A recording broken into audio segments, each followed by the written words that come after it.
बिस्मिल्लाहिर्रहमानिर्रहीम। अस्सलाम वालेकुम वरहमतुल्लाहि वबरकातुहू। ज़ैनब टीवी की तरफ से आज मैं अपने दोस्तों को रसूलुल्लाह सल्लल्लाहु अलैहि व आलिहि वसल्लम का एक बहुत ही प्यारा फरमान बताऊंगा। आपने इस पर ज़रूर अमल करना है। रसूलुल्लाह सल्लल्लाहु अलैहि व आलिहि वसल्लम ने इरशाद फरमाया, अगर तुम अल्लाह ताला पर ऐसे ही तवक्कल और भरोसा करो जैसा कि उस पर तवक्कल भरोसा करने का हक है, तो वो तुमको ऐसे रिस्क देगा जैसे परिंदों को देता है। वो सुबह भी खाली पेट निकलते हैं और शाम को पेट भर कर लौटते हैं।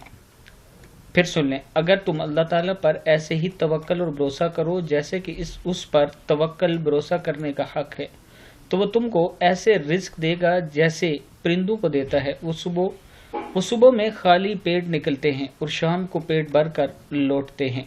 इब्ने माजा की हदीस है। अपने रब पर तवक्कल किया करें, वही सब इंसानों, परिंदों, जानवरों सबको रिस्क अता करने वाला है। अस्सलामु अलैकुम वरहमतुल्लाहि वबरकातुहू।